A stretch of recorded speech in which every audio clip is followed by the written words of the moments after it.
In this video, we are given the diagram that shows the graph of g of x equals to mx plus c and the inverse of f of x as a into square root of x, where x is bigger than 0. Then they say both the graph passes through the point 4 and negative 1. Okay, perfect. Now let's see. We can also see that both the graphs also passes through the origin. You can see there. So they also pass through 0 and 0. Okay, perfect. Then the first question, they say determine the values of A, C, and M. So they need us to get this M, this C, and that A. Perfect. I'm going to firstly start by dealing with the straight line. Remember, this is the origin. So the M is the gradient, remember. So M of G will basically be Y on O minus Y on P all over. Because I started with O here, I'm going to do X on O minus X on P. Then you substitute. You can see that Y on O is 0.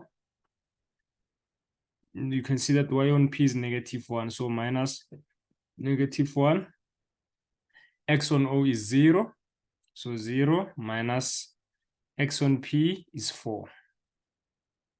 So the final answer will be positive over -4. So it's -1 over 4. That is our gradient. So far you have y equals to, you are substituting there. Okay, let's say g of x actually. So you have g of x equals to -1 over 4x plus c, right?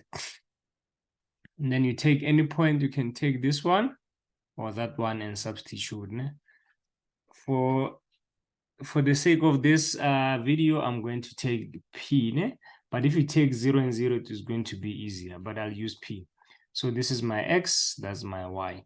So my y is -1 equals to -1 over 4.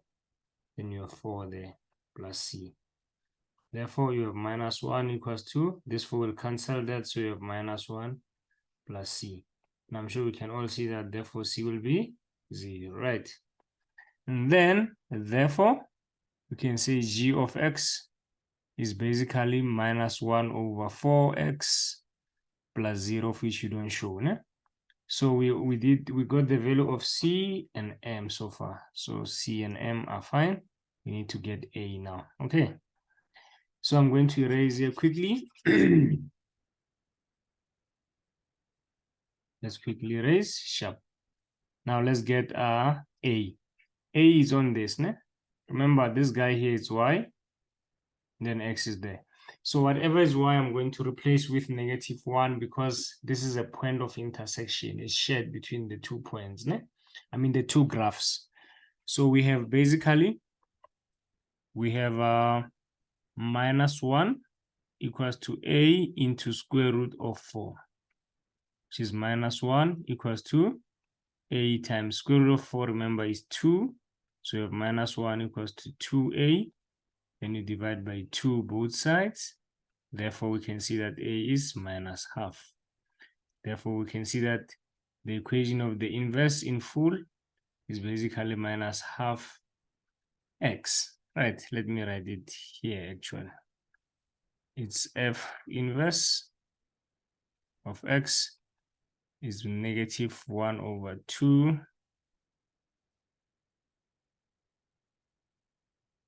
Then we have square root of x.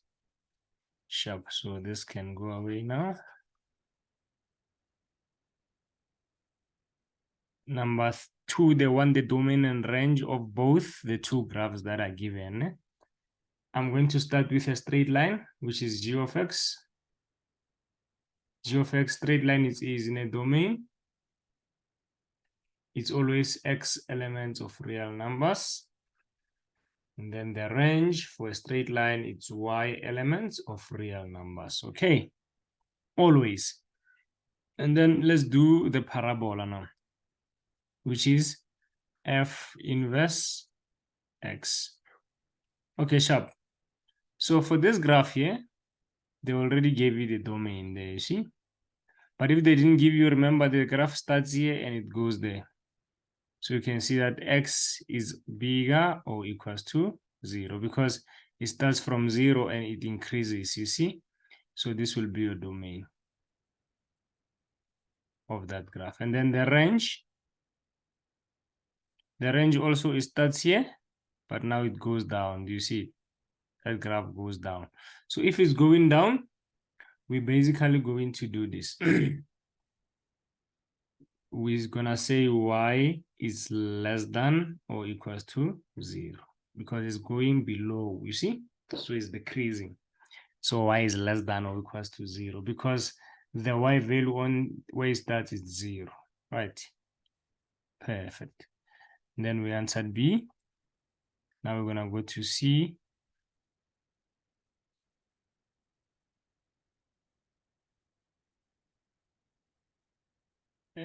Wait, what have I done now? Let's see. Okay, sharp. Let me just use the normal eraser. So that eraser, sharp. And then now we need, for which values of x is g of x below? Remember, this means less than means below, right? So this one will be below that. So f is above. Okay. Sharp. Let me erase on the graph so that we can see nicely what they're asking. So what you do, you take your thing, your pen, you go to the where the graphs meet. Ne? They firstly meet here, then they also meet there. You divide the rooms basically. So you're looking for where this graph is below, it's at the bottom. And this graph here basically is the straight line. Ne? You see here, the straight line is at the top. So this part is out. But if you check here, the straight line now is at the bottom there. This is a parabola, it's gonna go there. So our solution is from 4 to going there. So you're going to say x is bigger than 4. X will be bigger than 4. Then they want us to determine f, okay? Remember we have the inverse as what is our a minus half x, and then we have x is bigger or equals to 0, right?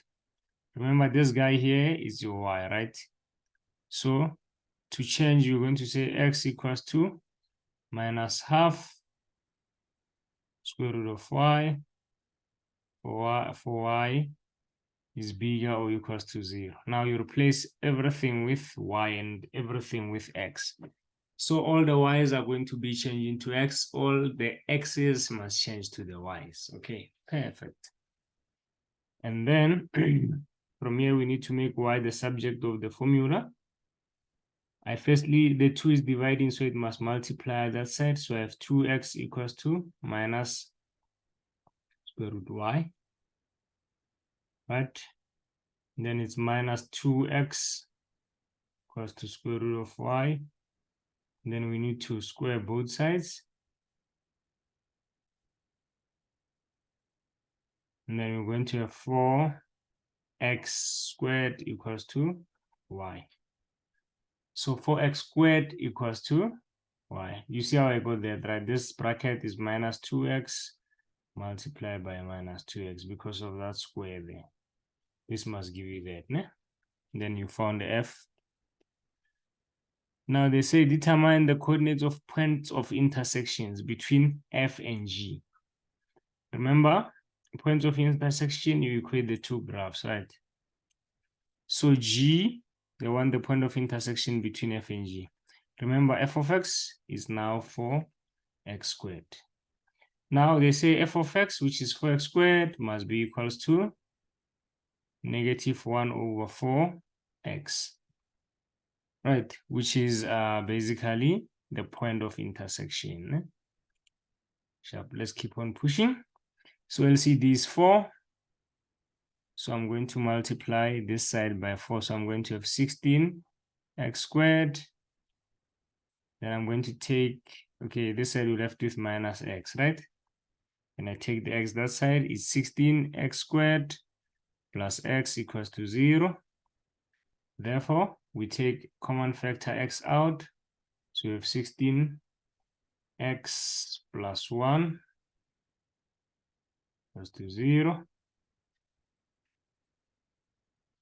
And then you can therefore see that x equals to 0, or 16x plus 1 equals to 0, x equals to -1/16. So these are the two x values that will give us the point of intersection. You can take these x values and substitute them into this one, into the f of x. Ne? So I'm going to look at f at 0, which is 4, 0 squared, which is 0, which means my first point of intersection is 0, coordinate 0. And you need to be careful which letter you choose. Let me check if there's nothing called A, okay?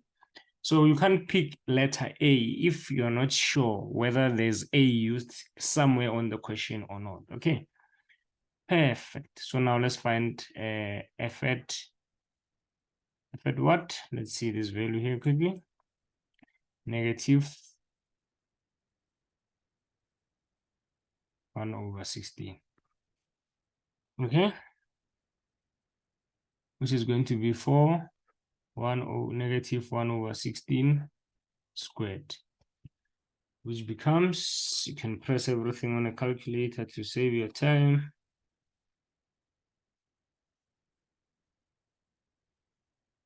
Which gives us 1/64.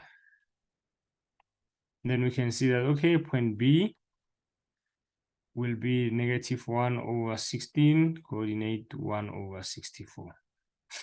And that is the point of intersection between f of x and g of x. And that's it about this video, ladies and gentlemen. If you found it really helpful, like always, please share with family and friends and hit the subscribe button if you haven't done so yet. Tango, aluta continue.